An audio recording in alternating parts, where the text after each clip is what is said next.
You know what your problem is, Korrath. You think being a living legend gives you permission to be an absolute ass. The words hung in the recycled air of the Nexus Station cantina, like a challenge thrown down in front of the entire galaxy's worth of species crammed into the dimly lit establishment. Captain Jake Hendricks didn't particularly care that he'd just insulted the most decorated warrior in the Zephyrian Empire's 10,000-year history. What he cared about was the way Korrath the Unconquerable. Yes, that was actually his title because apparently the Zephyrians had never heard of modesty. Had just spent the last 5 minutes systematically destroying his friend's confidence. See, here's the thing about humans that the rest of the galaxy never quite figured out.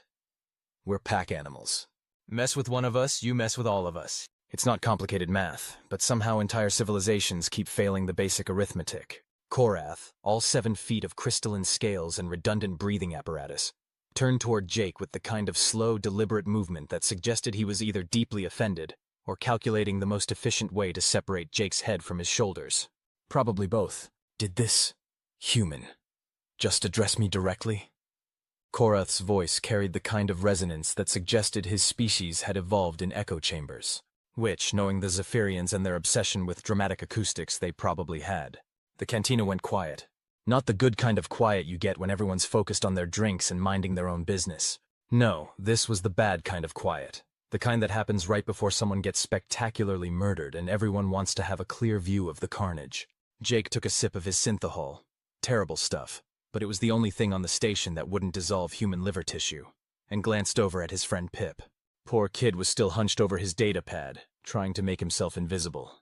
Pip was a Klezak, which meant he was roughly the size and general body plan of a 12-year-old human, covered in soft blue fur, with eyes the size of dinner plates. Think of the most adorable thing you've ever seen, then multiply it by cute overload, and you might approach Pip-level endearing.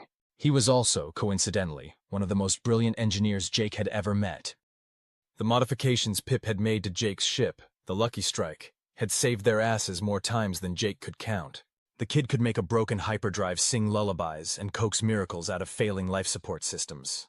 But right now, Pip looked like he wanted to crawl under the table and disappear, which was pretty much exactly what Korrath had been going for with his little performance. "Yeah, I addressed you directly," Jake said, setting down his drink with just enough force to make the glass ring against the metal table. "Problem with that? Scales? Now let me paint you a picture of Korrath the Unconquerable, just so we're all on the same page here. Imagine a dragon had a baby with a suit of powered armor, and that baby grew up to become a professional wrestler. Korrath had personally conquered 14 star systems, commanded fleets that made Imperial Navy admirals wake up in cold sweats, and had once, according to legend, punched a hole through an asteroid just to make a point during peace negotiations. He was not, in other words, the sort of being you wanted to pick a fight with if you valued the continued structural integrity of your various organs. But here's the thing about being human. Sometimes you do stupid things for the right reasons, and sometimes those stupid things turn out to be exactly the right kind of stupid. "Your friend," Korrath said, the word friend dripping with enough disdain to power a small starship, "was attempting to explain his modifications to my vessel's propulsion system. I found his explanations inadequate." Jake looked over at Pip, who was now making a noise that sounded like a deflating balloon having an anxiety attack. "Inadequate how?" "He lacks the confidence befitting a true engineer." His voice trembles. "He apologizes for his own expertise. Such weakness is distasteful." And there it was. The moment Jake realized he was about to do something phenomenally stupid and probably suicidal, and he was going to do it anyway because that's what you do when someone picks on your friends. "Weakness?"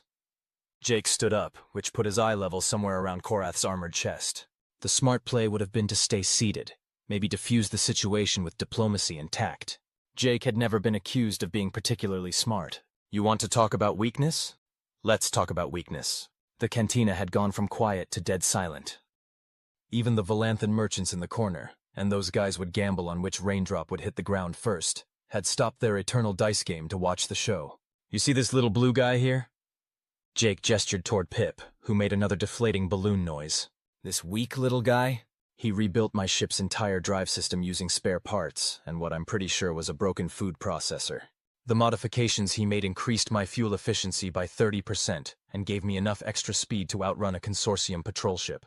Korrath's crystalline scales shifted color slightly, a sign of either interest or impending violence. With Zephyrians, it was often hard to tell the difference. "Furthermore," Jake continued, because apparently he'd decided that going out in a blaze of glory was how he wanted to spend his evening.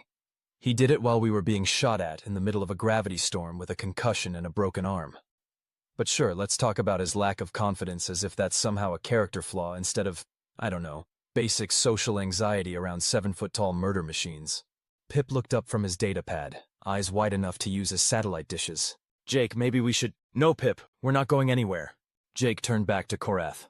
See, here's what I think happened. You brought your fancy Zephyrian warship to little Pip here because something was wrong with it. Something your own engineers couldn't fix. And Pip, being the kind-hearted genius that he is, figured out the problem and offered to help. But instead of saying thank you like a civilized being, you decided to spend the evening making him feel like crap because he doesn't talk like some kind of military briefing. Korrath's scales were definitely shifting toward the red end of the spectrum now, which Jake was pretty sure wasn't a good sign. But he was committed at this point, and humans have this unfortunate tendency to double down on bad decisions once they get started. Am I warm? Jake asked. Because I'm betting your ship is sitting in docking bay 12 with a reactor that's been running at 60% efficiency for the last 3 months, and none of your hotshot military engineers could figure out why. The color shift in Korrath's scales stopped abruptly. In the sudden stillness, Jake could hear Pip making what sounded like a very small, very frightened hiccuping noise. How could you possibly know? Because Pip told me. 20 minutes ago, when you weren't busy insulting him, he mentioned that he'd figured out the problem. Something about harmonic resonance in the containment field generators, caused by a manufacturing defect that wouldn't show up on standard diagnostics. He could fix it in about an hour, but he wasn't sure if he should mention it because he didn't want to seem presumptuous. Jake leaned back in his chair, trying to project more confidence than he felt. So here's my question, Korrath the Unconquerable. Exactly how does being a legendary warrior make you qualified to judge the competence of an engineer? Because from where I'm sitting, it looks like you've got a choice. You can apologize to my friend here, let him fix your ship and go about your business. Or you can keep being an ass, in which case Pip and I walk away, and you get to explain to your crew why they're stuck on this station until you can find someone else willing to work on Zephyrian military hardware. The silence stretched out like a taut cable ready to snap. Jake could feel sweat beginning to bead on his forehead, which was probably not helping his attempt to look nonchalant about potentially picking a fight with a living weapon of mass destruction. Korrath stared at him for what felt like approximately 17 years, then looked down at Pip, who had somehow managed to make himself even smaller. This harmonic resonance issue, Korrath said finally, his voice carefully neutral. You believe you can resolve it?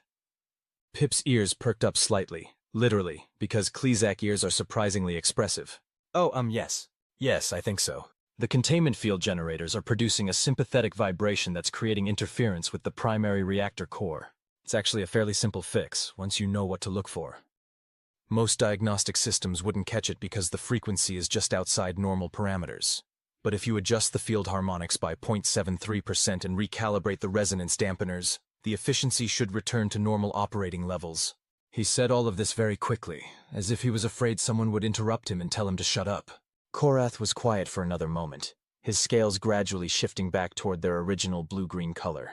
0.73%, he repeated. Yes. Plus or minus 0.02%, depending on the ambient temperature fluctuations in the engine compartment. Jake watched Korrath process this information, and he could practically see the gears turning in the big alien's head. Here was a problem that had been driving his engineers crazy for months. And this small, soft, anxious creature had not only identified it but calculated the precise solution, all while being systematically intimidated and insulted. And you determined this how? Pip's ears drooped a little. Well, when I was looking at your ship's external design, it's really quite beautiful, by the way. The hull configuration is remarkably elegant. I noticed some unusual energy patterns around the reactor housing. The way the light was refracting suggested harmonic distortion, which usually indicates field resonance issues. Then when you mentioned the efficiency problems, it all sort of clicked together. He diagnosed a complex engineering problem by looking at the way light bounced off the hull. Just by looking at it, Jake had to admit, that was pretty impressive even by Pip's standards. Korrath was silent for a long moment, and Jake got the distinct impression that the legendary warrior was having some kind of internal crisis. Finally Korrath spoke, his voice considerably quieter than before. Small engineer, he said, addressing Pip directly. I may have been hasty in my assessment of your capabilities. It wasn't exactly an apology, but it was probably the closest thing to one that Korrath the Unconquerable had ever offered to anyone. Pip's ears perked up again. Oh, that's okay. I know I don't sound very confident sometimes. Most people don't really take me seriously until they see the work. And you would be willing to repair my vessel, despite my earlier comments? Of course. Pip's entire demeanor brightened, like someone had just turned on a light switch. I'd love to work on a Zephyrian cruiser. The engineering is supposed to be amazing. I've read about the quantum containment systems, but I've never actually seen one in person. Jake relaxed slightly, feeling some of the tension leave his shoulders. Crisis averted, maybe, though he made a mental note to never ever do anything that stupid again. Of course, that resolution would have been way too easy. However, Korrath continued, and Jake felt his stomach drop. There is still the matter of the humans' insults. Ah, right! Jake had sort of forgotten about that part, what with all the successful diplomacy and friend defending. I mean, I stand by everything I said, Jake replied, because apparently his mouth had decided to operate independently of his brain's better judgment. You were being an ass. The cantina, which had started to relax back into normal background chatter, went quiet again. Korrath stared at Jake with an expression that was difficult to read, partly because Zephyrian facial features weren't exactly designed for human comprehension, and partly because Jake was trying very hard not to think about all the ways this could go horribly wrong. You defended your friend, Korrath said slowly. Yeah, that's what friends do, even though you knew it could result in your death. Jake shrugged. Seemed like the right thing to do at the time. Another long pause. Jake was beginning to think that Zephyrians might be physically incapable of having quick conversations. Tell me, human, Korrath said. What is your profession? Freelance cargo hauler. Sometimes I do courier work, passenger transport, that sort of thing. Nothing too exciting. And you have combat experience? Some. Nothing formal. I've been in a few scrapes, but I'm not exactly what you'd call military material. Korrath's scales shifted color again, this time toward what Jake hoped was the thoughtful end of the spectrum rather than the murderous one. You realize that I could kill you with minimal effort. Yeah, I sort of figured that out on my own. And yet you chose to confront me anyway. Like I said, seemed like the right thing to do. Korrath was quiet for another moment, then did something that Jake hadn't expected. He laughed. It was a strange sound, like rocks tumbling down a mountainside, but it was definitely laughter. You are either very brave or very stupid, human. Probably a little of both, Jake admitted. I have spent my life surrounded by warriors, strategists, and conquerors, Korrath said. Beings who understand strength, who respect power, who know the value of victory. But in all my years, I have rarely encountered someone willing to face certain death for no reason other than loyalty to a friend. He stood up to his full height, and Jake braced himself for what was coming next. I owe you an apology as well, Korrath said formally. I misjudged both you and your companion. You display the kind of courage that my people value above all else, and he possesses knowledge that my empire would be fortunate to acquire. Jake blinked. Okay, apology accepted? Furthermore, Korrath continued, I would like to make you both an offer. What kind of offer? My ship, the Void Render, is bound for the Outer Rim. We are pursuing a group of raiders who have been preying on civilian vessels in the border systems. The Zephyrian High Command has authorized me to recruit additional personnel for this mission. Jake looked over at Pip, who was practically vibrating with excitement at the prospect of working on advanced Zephyrian technology. You want to hire us? I want to offer you a chance to serve with the Imperial Fleet, Korrath replied. Temporary commissions, but with full military honors and compensation. Your friend would serve as a technical specialist, and you, he paused, studying Jake with those unreadable alien eyes. You would serve as my personal advisor on human tactics and psychology. I don't know anything about tactics and psychology. Perhaps not in the formal sense, but you understand something that I have never fully grasped. How to inspire loyalty through means other than fear or respect for authority. My crews serve me because I am strong, because I am victorious, because they know I will lead them to glory. But your friend serves you because he trusts you, because you value him, because you treat him as an equal despite the vast differences in your species and backgrounds. Korrath's scales shifted to a color Jake hadn't seen before, something like deep purple mixed with gold. The raiders we pursue are not like the enemies I have fought before. They do not seek glory or conquest. They are motivated by desperation, by loyalty to each other, by bonds that transcend mere military discipline. To defeat them, I must understand them. And to understand them, I need someone who comprehends the kind of loyalty that leads a person to face impossible odds for the sake of friendship. Jake looked around the cantina, taking in the faces of dozens of different species, all of them watching this conversation with varying degrees of interest and bewilderment. He thought about his ship, sitting in the docking bay with its patched hull and jury-rigged systems. He thought about the cargo run he was supposed to make to the Centauri colonies, hauling medical supplies, and hoping the Lucky Strike would hold together for one more jump. Then he looked at Pip, who was staring at him with those enormous eyes, clearly torn between excitement at the prospect of working on cutting-edge technology and worry about getting his friend into more trouble. What do you think, Pip? You want to go hunt raiders with Korrath the Unconquerable? Pip's ears perked up so fast Jake was surprised they didn't make a popping sound. Really? We could really work on a Zephyrian cruiser? And help catch bad guys? Sounds like it. Oh, this is so exciting. Do you think they'd let me look at the weapons systems too? I've always wondered how quantum torpedo launchers actually work in practice. Jake grinned. I think that's a yes. He turned back to Korrath. All right, you've got yourself a crew, but I have some conditions. Name them. First, Pip gets full access to your engineering systems. No restrictions, no classified bullshit. If you want him to fix your problems, you let him fix your problems. Agreed. Second, we do this as partners, not subordinates. I'll give you advice. I'll help you understand human psychology. But I'm not taking orders from someone just because they've got a fancy title. Korrath's scales shifted again, and Jake was pretty sure he was amused. Also agreed. And third, Jake continued, when this is over, you give Pip a recommendation letter. The kid's brilliant, but he's never going to get the recognition he deserves if people keep judging him by his size and his social anxiety. That is acceptable. Jake stood up and extended his hand. Then we've got a deal. Korrath looked at the offered hand for a moment, then reached out with one massive scaled appendage and carefully shook it. His grip could have crushed bones, but he was surprisingly gentle. We depart in 6 hours, Korrath said. Docking Bay 12. We'll be there. As Korrath turned to leave, he paused and looked back at them. Human, he said. Jake, what you did tonight, defending your friend despite the odds, that is the kind of courage that songs are written about. I just did what anyone would do. No, Korrath replied. You did what you would do.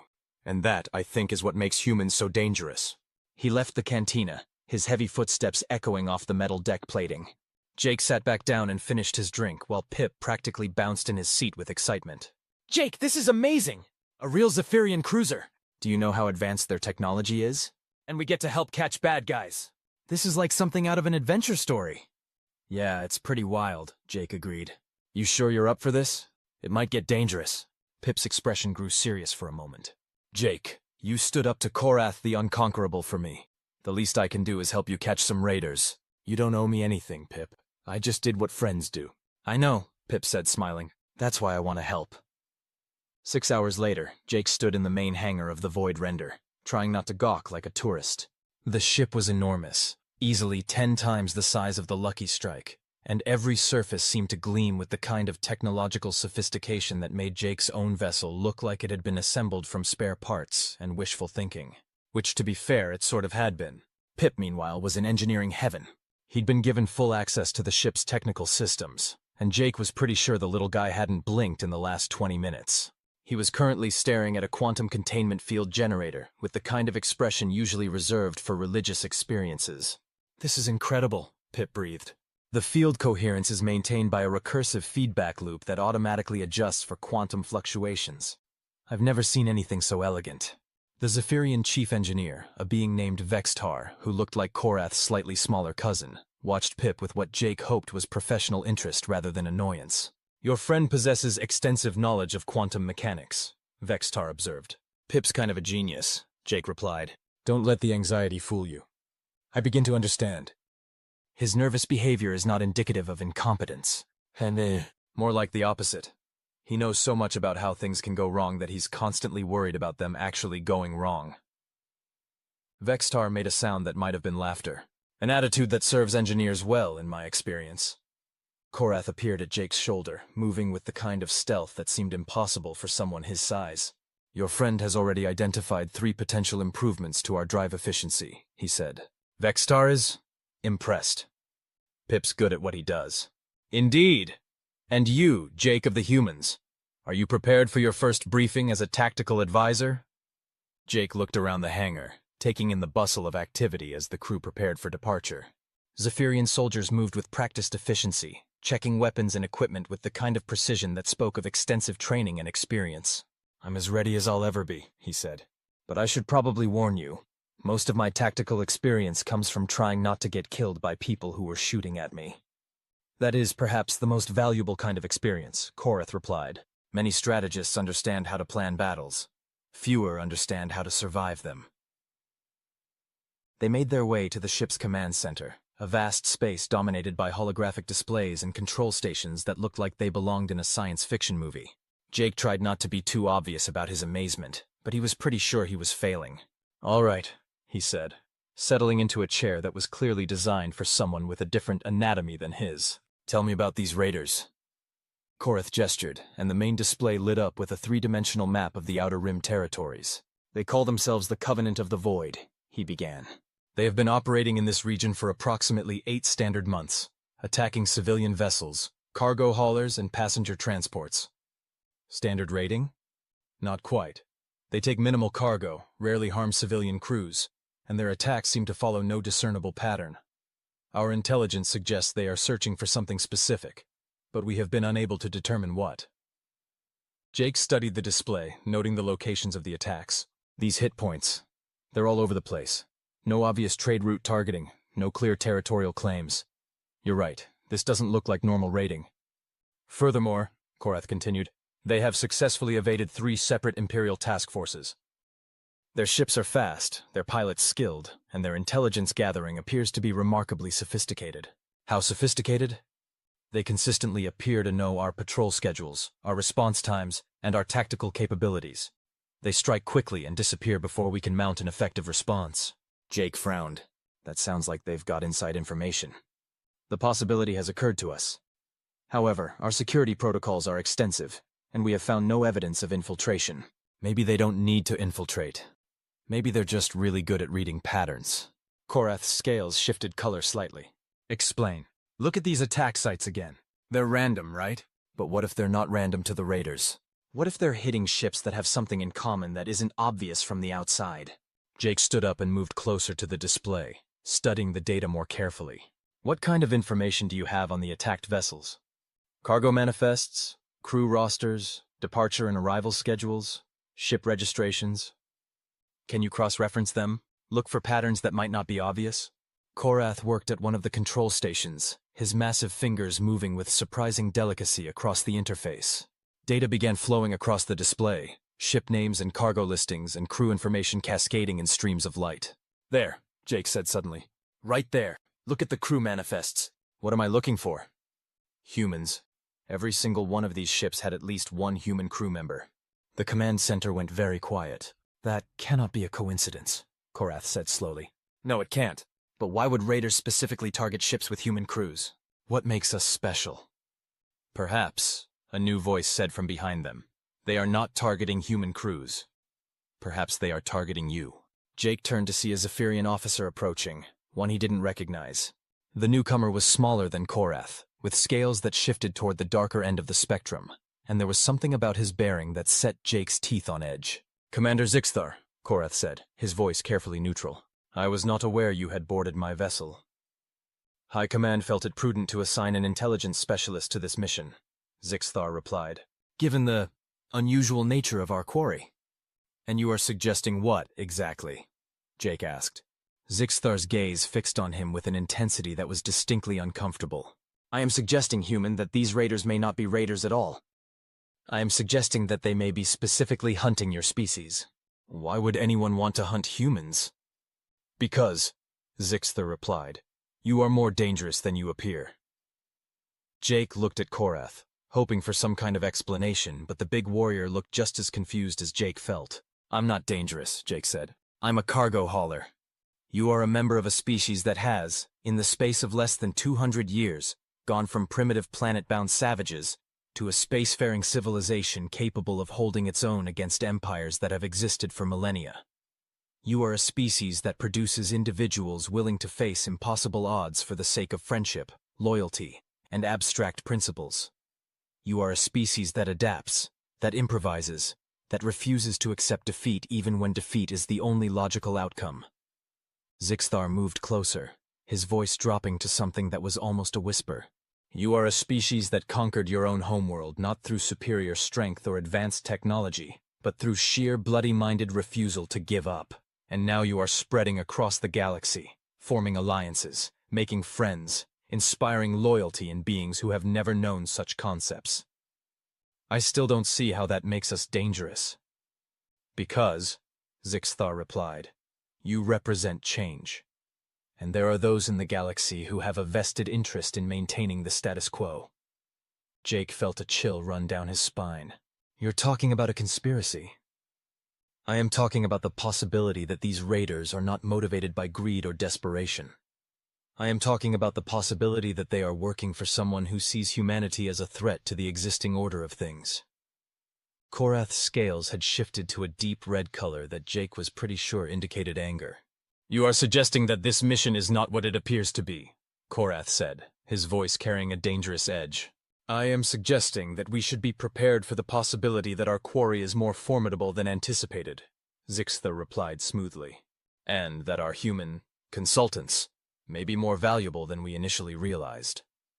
Jake looked around the command center, suddenly very aware that he and Pip were surrounded by beings who could kill them without breaking a sweat, on a ship in the middle of space, with no way to call for help or escape if things went sideways. Korrath, he said quietly. Are we prisoners here? The question hung in the air like an accusation. Jake could see the moment when Korrath understood the implications, when the legendary warrior realized that his human advisor was questioning whether this entire arrangement had been made in good faith.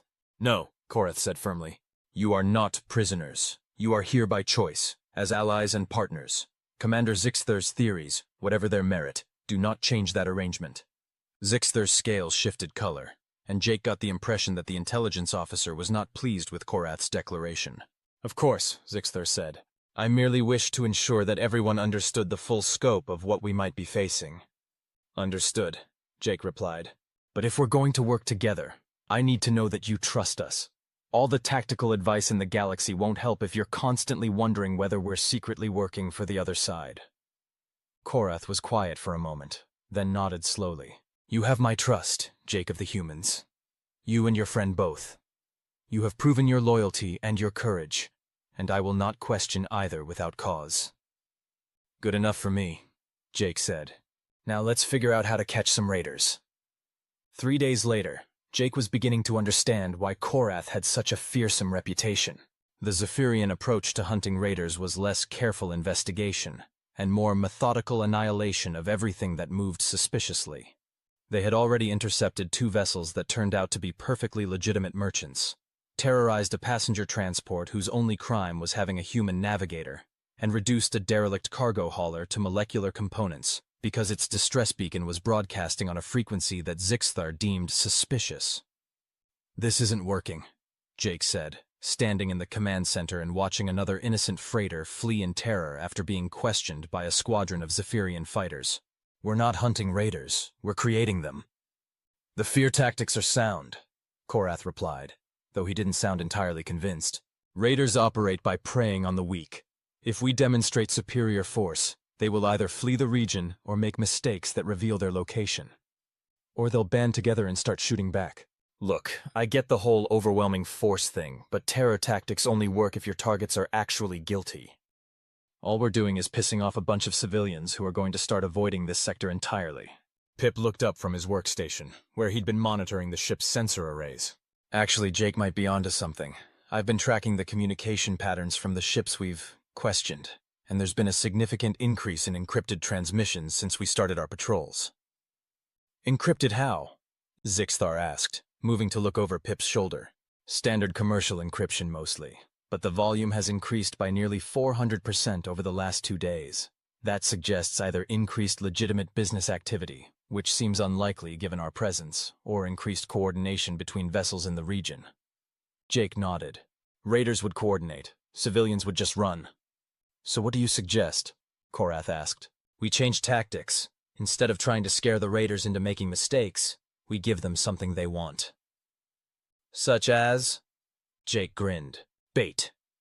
12 hours later, Jake was sitting in the pilot's seat of the Lucky Strike, flying through the Kepler drift with a cargo hold full of fake medical supplies and a very nervous Klezak in the co-pilot seat. "I still think this plan is insane," Pip said, his ears twitching with anxiety. "What if the raiders don't take the bait? What if they do take the bait, but they shoot us before the Void Render can respond? What if—" "Pip, buddy, you're spiraling again." "I'm not spiraling. I'm conducting a perfectly rational risk assessment of our current situation." "Which is?" "We're flying an unarmed cargo hauler through raider-infested space, pretending to be easy targets, while hoping that a group of potentially anti-human terrorists will attack us so that our new Zephyrian friends can swoop in and save us before we get killed." Jake considered this. "Okay, when you put it like that, it does sound pretty insane. Thank you. But it's going to work. How can you possibly be sure?" "Because," Jake said, checking the sensor display, "we've got company." 3 ships had appeared on the edge of sensor range, moving fast and following an intercept course. They were small, maneuverable, and according to the ship's database, completely unregistered. "That's them," Jake said. "Right on schedule." He activated the comm system, broadcasting on general merchant frequencies. "Mayday, mayday, this is the freighter Lucky Strike requesting immediate assistance. We are being pursued by unknown vessels and require aid from any Imperial patrol ships in the area." The response came almost immediately, but not from the direction Jake expected. "Freighter Lucky Strike, this is Captain Reese of the merchant vessel Solar Wind. We're monitoring your distress call. Can you identify your pursuers?" Jake frowned. That wasn't part of the plan. The Void Render was supposed to be monitoring communications, ready to jump in when the pirates made their move. But this Captain Reese wasn't on their list of expected traffic in the region. "Solar Wind, this is Lucky Strike. 3 unidentified vessels moving to intercept. Can you assist?" "Negative, Lucky Strike. We're a civilian transport, not equipped for combat. But we're relaying your position to Imperial authorities." The pirate ships were closing fast now, and Jake could see weapon signatures lighting up on his tactical display. "Pip, get ready to transmit our location to Korrath." "Already done," Pip replied, his fingers flying over the communications console. "But Jake, something's wrong. The Void Render isn't responding to our signals." Jake felt his stomach drop. "What do you mean, not responding?" "I mean they're not there. I'm not picking up any trace of Zephyrian energy signatures in the area.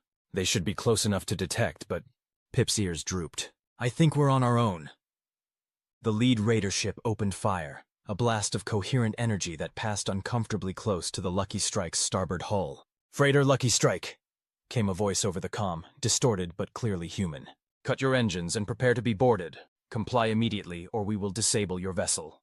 Jake's hands moved over the controls, bringing the ship's meager defensive systems online. Not that they would do much good against 3 armed vessels, but it beat sitting there waiting to die. "You know what, Pip?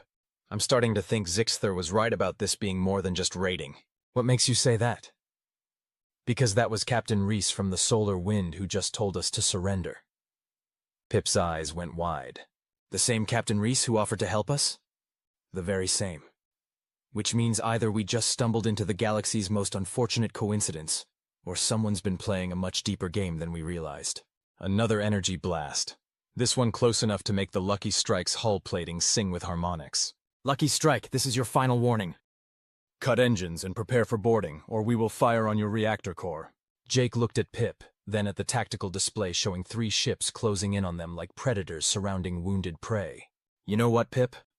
I think it's time we stopped pretending to be helpless." "Jake, we are helpless.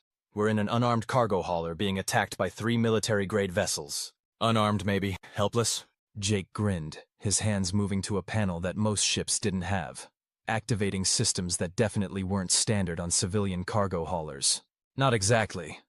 The Lucky Strike suddenly accelerated, pulling a maneuver that should have been impossible for a ship of its size and configuration.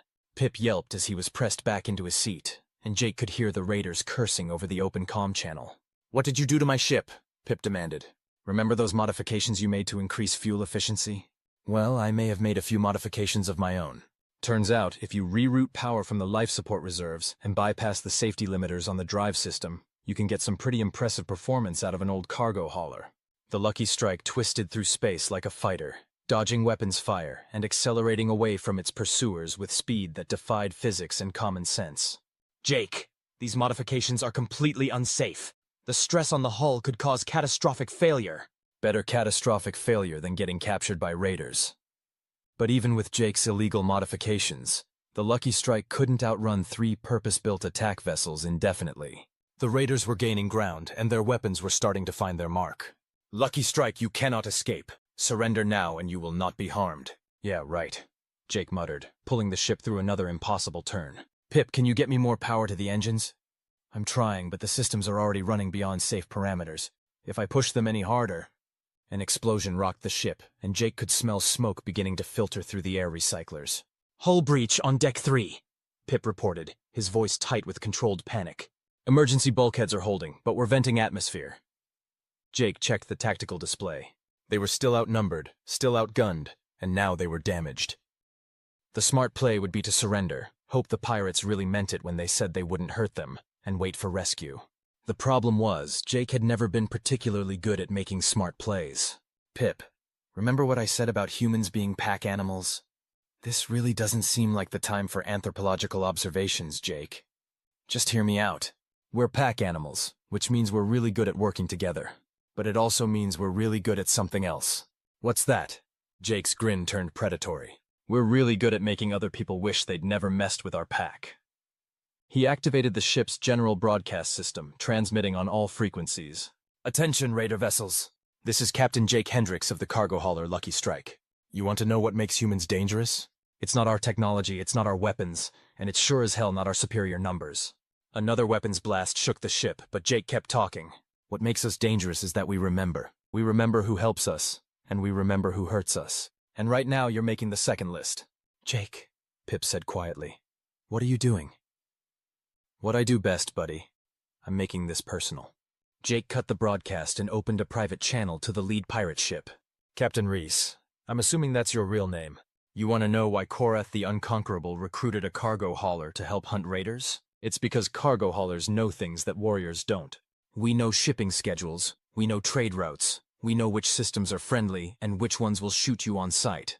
The weapons fire stopped, and Jake knew he had their attention. "We also know that raiders who specifically target ships with human crews aren't really raiders at all. They're working for someone who's got a problem with humanity, someone who thinks we're getting too uppity for our own good." "Your point?" came Reese's voice over the comm. "My point is that you just made this personal. And when you make things personal with a human, you don't just get one enemy, you get all of us." Jake activated another system, one that Pip definitely hadn't installed and probably wouldn't approve of. "You see, Captain Reese, while you've been chasing us around the system, my little friend here has been doing what he does best. He's been analyzing your ships, your weapons, your tactics, your communication protocols. And me? I've been uploading all of that data to a very special network." "What network?" "The human network. Every cargo hauler, every merchant, every independent trader who's ever helped another human in need. Right now, your ship configurations, your weapon signatures, and your biometric profiles are being distributed to every human vessel in known space." Jake could practically hear the silence on the other end of the comm. "You wanted to hunt humans? Congratulations. Now every human in the galaxy knows who you are, what you're flying, and exactly how to identify you. You'll never be able to dock at another human port, never be able to trade with human merchants, never be able to disappear into the crowd because everywhere you go, someone will be watching for you." "You're bluffing." "Am I?" "Pip, show them what you've been working on." Pip, who had been very quiet for the last few minutes, suddenly looked up with an expression that was part pride and part terror. I may have accessed their computer systems while they were distracted with the chase. Standard defensive hacking, nothing malicious, just gathering intelligence like Jake said. But, Jake? I found something else." "What kind of something else?" "The kind that explains why Korrath and the Void Render aren't here." Pip's voice was very small. "They're not raiders, Jake. They're Imperial intelligence." The silence that followed that statement was the kind of silence that happens right before everything goes to hell. "Pip," Jake said carefully, "please tell me you're joking." "I wish I was." "But their ship registrations trace back to Zephyrian Intelligence Division. Their communication protocols are military-grade encryption and—" Pip swallowed hard. "Captain Reese isn't human." "What?" "Vocal pattern analysis suggests synthetic speech generation. He's using a translator to sound human, but the underlying linguistic patterns are consistent with Zephyrian communication structures." Jake stared at the communication panel, his mind racing through the implications. "Zixther," he said finally. "What?" "Commander Zixther, the intelligence officer who joined our mission at the last minute. He knew we were going to be here. He knew when we'd be here, and he knew exactly how to make sure Korrath wouldn't be around to help us. The comm crackled back to life, and this time the voice was definitely not human. Very perceptive human, though ultimately irrelevant. "Let me guess," Jake said. "This whole thing was a setup from the beginning. The raider attacks, the recruitment offer, the tactical consulting gig. You needed a reason to get humans away from Imperial protection, so you could study us, figure out what makes us tick, among other things. And Korrath, what happened to him? Commander Korrath is indisposed. He became unnecessarily attached to you and your companion, which made him unsuitable for the continuation of this operation." Jake felt something cold and sharp settle in his chest. "If you hurt him, you will what, human? You are outnumbered, outgunned, and trapped in a damaged vessel in the middle of empty space. Your threats carry no weight here." "Maybe not," Jake admitted. "But here's the thing about humans that you intelligence types never seem to understand. We don't make threats, we make promises." He cut the comm and turned to Pip. "How long until the life support fails?" "With the current damage, maybe 2 hours." "And how long until those ships close to boarding range?" "About 5 minutes." Jake nodded, his expression grim. "Then we'd better make this count." He reached under his pilot's console and pulled out a device that definitely wasn't supposed to be there. Something that looked like a cross between a hand grenade and a computer terminal. "Jake," Pip said, his voice very small. "What is that?" "Emergency transponder.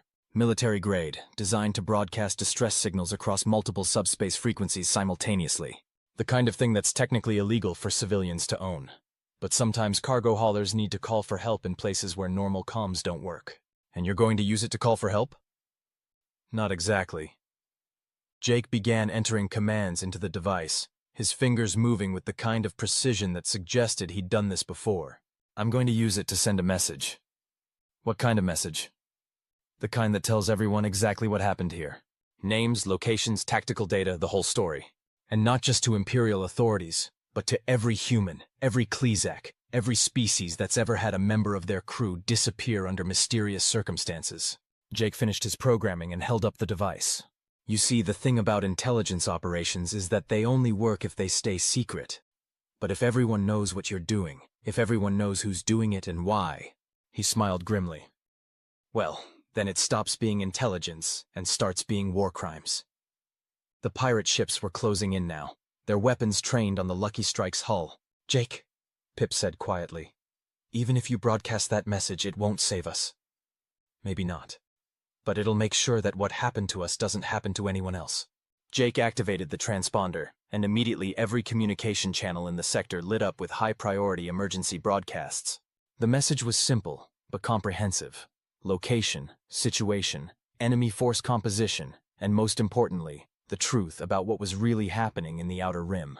"There," Jake said, settling back in his pilot's seat. "Now everyone knows." The lead ship moved into boarding position, extending docking clamps toward the Lucky Strike's airlock. "Freighter Lucky Strike, prepare to be boarded. Any resistance will be met with lethal force." Jake looked over at Pip, who was trying very hard to look brave and not quite succeeding. "You know, Pip, I'm sorry I got you into this." "Are you kidding?" Pip replied, his ears perking up slightly. "This is the most exciting thing that's ever happened to me. Terrifying but exciting. Even though we're probably going to die?" "Especially because we're probably going to die. I mean, how many people get to go out fighting the good fight alongside their best friend?" Jake grinned. "You know what? You're right. If we're going to do this, we might as well do it properly." He stood up and moved toward the ship's small armory, pulling out the only 2 weapons the Lucky Strike carried. A pair of civilian-grade pulse pistols that were intended more for intimidating drunk passengers than actual combat. "These aren't going to do much good against Zephyrian armor," he said, handing one to Pip. "That's okay," Pip replied, checking the weapon's charge with the kind of competence that suggested Jake wasn't the only one with some secrets. "I made a few modifications to the ship's internal systems while you were busy with the flying."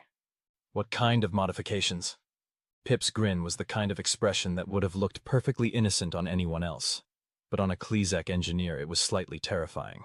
"The kind that turn cargo haulers into very large, very explosive booby traps." Jake stared at his friend. "Pip, please tell me you didn't rig the ship to explode." "I didn't rig the ship to explode." "Thank you. I rigged it to implode. Much more efficient, and it takes out anything within a 50-meter radius." Jake blinked.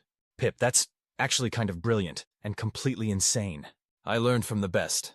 They could hear the boarding clamps engaging, the sound of cutting tools beginning to work on the airlock door. How do we trigger it? Jake asked. Pip held up a small remote device. Dead man's switch. As long as I'm conscious and pressing this button, nothing happens. But if something happens to me, boom! Well, technically, whomp. But yes. The airlock door gave way with a screech of tortured metal, and Jake could hear the heavy footsteps of armored boots on his deck plating. You know, Pip, for a guy who used to be afraid of his own shadow, you've turned out to be pretty hardcore. I had a good teacher. The first Zephyrian soldier appeared in the corridor leading to the cockpit, weapon raised and ready. He was followed by two more, all of them moving with the kind of tactical precision that suggested serious military training. Humans, the lead soldier said, his voice mechanically translated. You will surrender your weapons and submit to custody. Jake looked at the pulse pistol in his hands, then at the three heavily armed aliens blocking his only exit. You know what? He said. I don't think so. He raised his weapon and fired, the pulse blast striking the lead soldier's armor and doing absolutely nothing except making the alien slightly annoyed. That was unwise, the soldier replied, raising his own weapon. Yeah, probably, Jake agreed. But here's the thing about humans. We don't really do wise when our friends are in danger. What happened next was the kind of close-quarters firefight that would have made great footage for an action movie, if anyone had survived to film it. Jake and Pip took cover behind the pilot's console, using the ship's narrow corridors and cramped spaces to prevent the Zephyrians from bringing their superior firepower to bear effectively. It was messy, chaotic, and ultimately hopeless. The Zephyrians had better weapons, better armor, and better training. But Jake and Pip had something the aliens didn't. They knew every inch of their ship, every hiding place, every tactical advantage their cramped little vessel could provide. More importantly, they had each other. Pip, left corridor! Jake shouted, laying down covering fire as his friends scrambled toward the ship's engineering section. Got it, Pip called back, disappearing into the maze of maintenance tunnels that connected the Lucky Strike's various systems. The Zephyrians tried to follow, but the tunnels were designed for beings much smaller than armored soldiers. Jake heard the sound of pulse fire, followed by what sounded like several very large aliens discovering that crawling through narrow spaces while wearing powered armor was more difficult than it looked. Jake! Pip's voice came from the ship's internal comm system. I'm in the main power coupling. If I can reroute energy from the reactor core to the shield generators, I might be able to create a feedback pulse that will overload their armor systems. Do it. Jake kept firing, more to keep the Zephyrians' attention focused on him than because he expected to actually hit anything. The pulse pistol was down to its last few shots, and he could hear more soldiers boarding the ship. Then the lights went out. Emergency lighting kicked in a moment later, bathing everything in a red glow that made the narrow corridors look like something out of a nightmare. Jake could hear the Zephyrians cursing in their own language, probably wondering if the power failure was accidental or deliberate. It was definitely deliberate. Pip, whatever you're doing, do it faster. Almost got it. Just need to... There. The ship's internal systems hummed with power as Pip rerouted energy through pathways that were never designed to carry that kind of load. Jake could smell ozone and burning circuitry, which was probably not a good sign. Jake, get ready to duck! Jake dove behind the communications console just as every piece of electronic equipment on the ship discharged simultaneously. The electromagnetic pulse swept through the Lucky Strike like a wave, overloading systems and frying circuits with spectacular displays of sparks and smoke. More importantly, it also overloaded the power systems in 3 sets of Zephyrian armor. Jake heard the sound of heavy objects hitting the deck, followed by some very colorful alien cursing. Pip, you magnificent little genius. That actually worked. Don't celebrate yet. Pip's voice came over the comm, sounding strained. The feedback pulse burned out most of our systems. We've got maybe 10 minutes of life support left, and the reactor's going critical.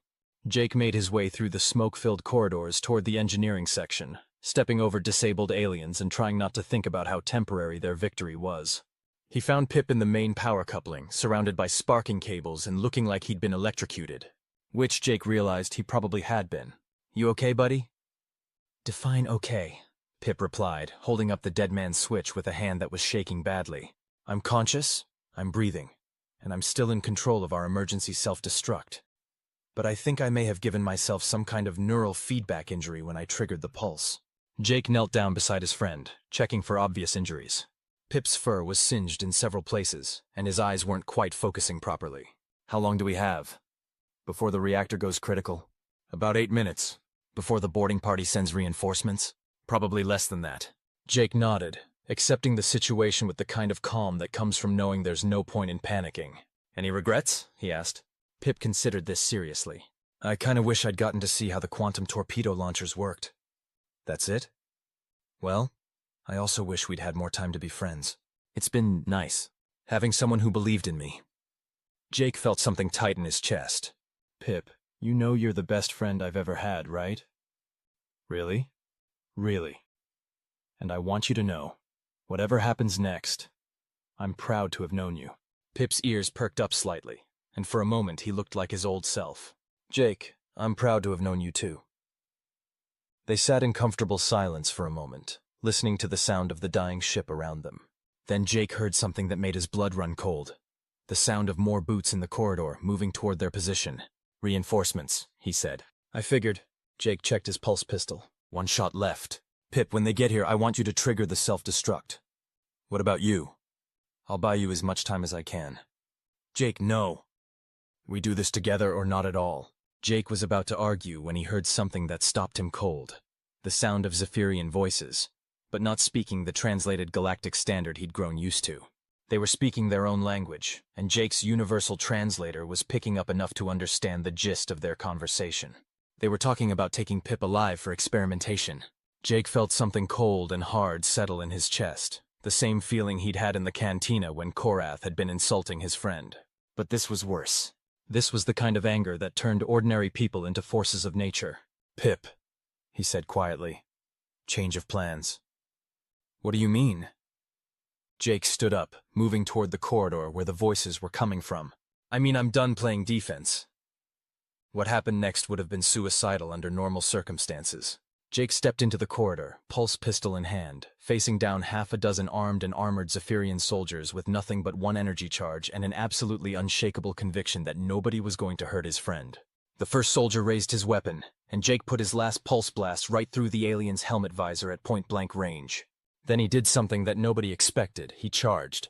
Hand-to-hand combat between a human and a Zephyrian should have been laughably one-sided. The aliens were bigger, stronger, and better armored. But Jake had two advantages that trumped all of that. He was fighting for something that mattered more than his own life, and he was absolutely, completely insane with protective fury. He tackled the second soldier, using the alien's own weight and momentum to slam him into the corridor wall hard enough to dent the metal plating. The soldier's weapon went flying, and Jake grabbed it, spinning to fire on the remaining troops. It was brutal, desperate, and ultimately hopeless. Jake managed to take down 3 more soldiers before a pulse blast caught him in the shoulder, spinning him around and sending him crashing to the deck. But he'd bought Pip the time he needed. Jake! Pip's voice came over the comm. I'm triggering the self-destruct.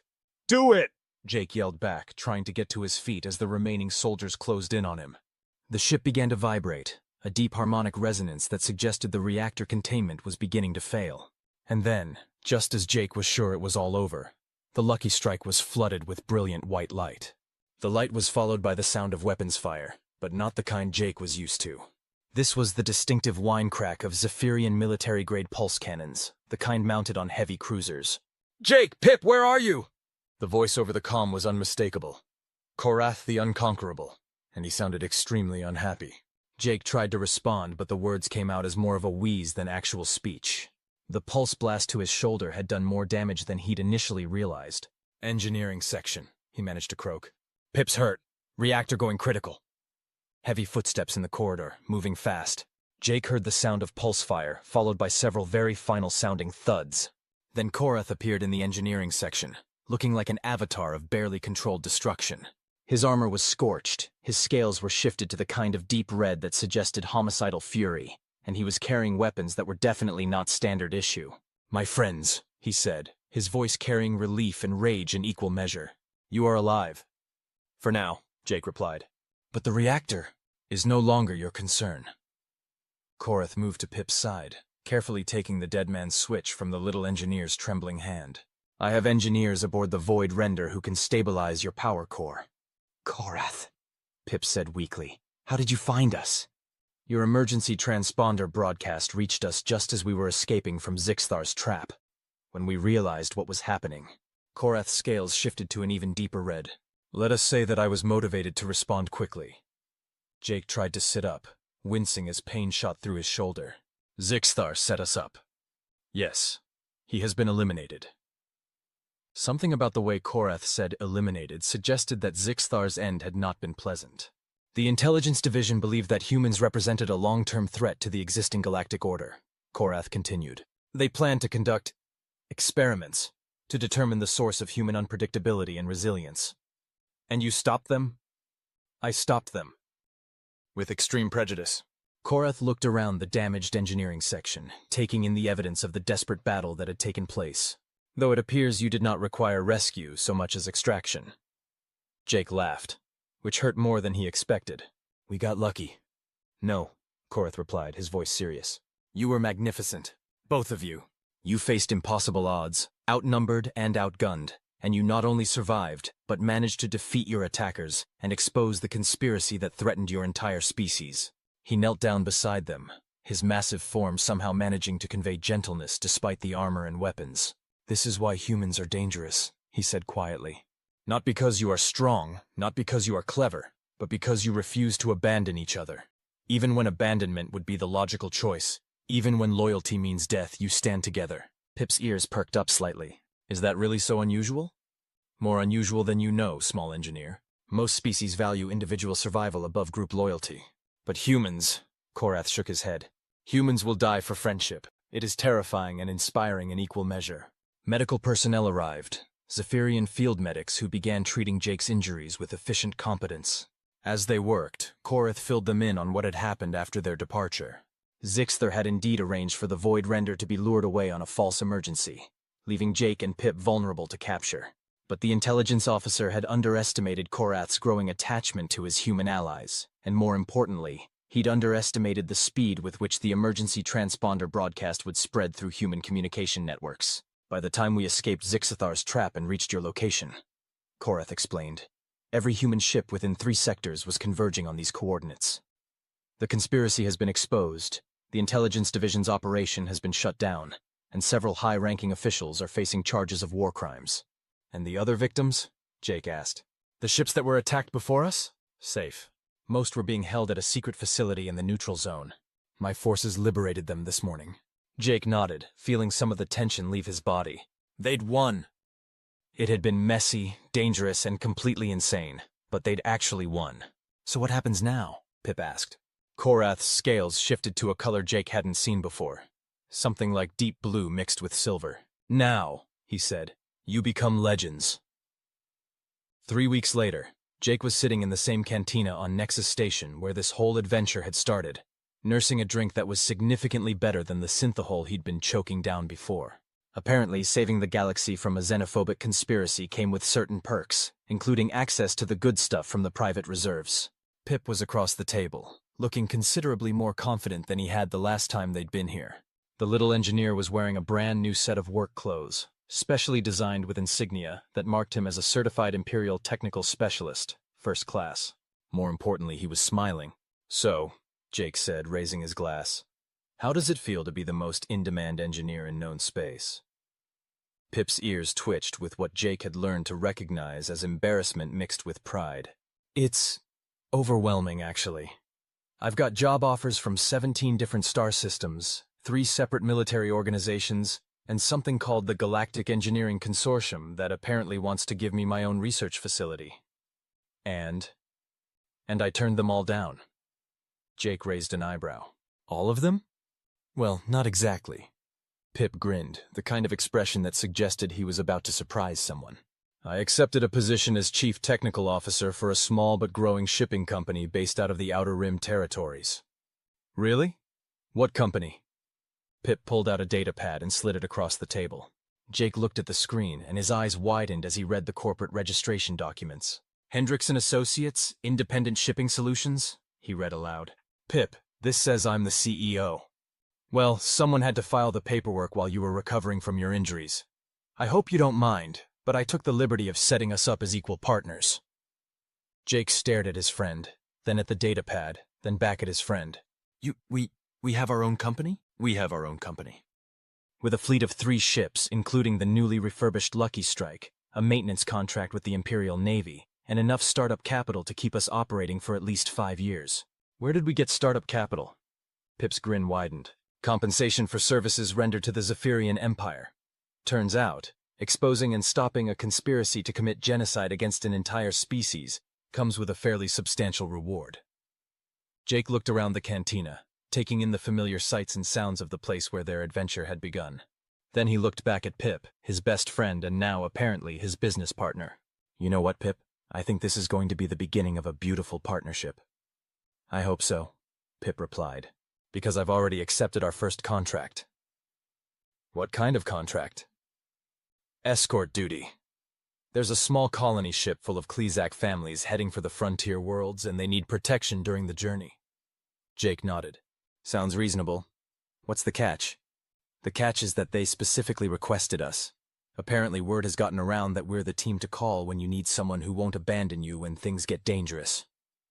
Jake raised his glass again. To friendship then, and to never backing down from a fight that matters. Pip clinked his glass against Jake's. To friendship. And to the fact that humans are absolutely, completely insane. And that's exactly what makes them the best friends in the galaxy. They drank. And as they did, Jake couldn't help but notice that several other patrons in the cantina were watching them with expressions of respect and admiration. Word had indeed gotten around about their adventures, and apparently their reputation was preceding them. You know, Pip, Jake said, setting down his glass. I have a feeling our adventures are just getting started. I hope so, Pip replied.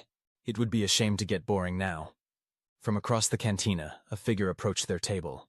Jake tensed slightly, but relaxed when he recognized the newcomer, Korrath the Unconquerable, looking considerably less imposing than usual without his combat armor. My friends, Korrath said, settling into a chair that creaked ominously under his weight. I hope you do not mind the interruption. Not at all, Jake replied. What brings the legendary warrior to our humble drinking establishment? A proposition. Korrath's scales shifted to what Jake had learned was their equivalent of a smile. The Empire has authorized the creation of a new type of unit, one designed specifically for situations that require unconventional approaches to problem solving. What kind of situations? The kind that cannot be resolved through superior firepower alone. The kind that require creativity, adaptability, and the willingness to take personal risks for the greater good. Jake and Pip exchanged glances. Are you offering us a job? Pip asked. I am offering you the chance to continue doing what you do best. Protecting those who cannot protect themselves, standing up for what is right, and proving that the bonds of friendship are stronger than any weapon. Korrath leaned forward, his voice dropping to something almost conspiratorial. Besides, he added, the galaxy is a dangerous place. It would be unfortunate if my favorite humans were to get themselves killed before I had the chance to properly repay my debt to them. Jake grinned. What kind of debt? The kind that can only be repaid through a lifetime of mutual respect, shared adventures, and the occasional opportunity to watch humans do impossible things for completely insane reasons. Well, Jake said, looking at Pip, who was practically vibrating with excitement. I guess we'll have to see what happens next. And as they sat there, three unlikely friends from three different worlds, Jake couldn't help but think that the galaxy had just become a much more interesting place to live. After all, they were just getting started. The end.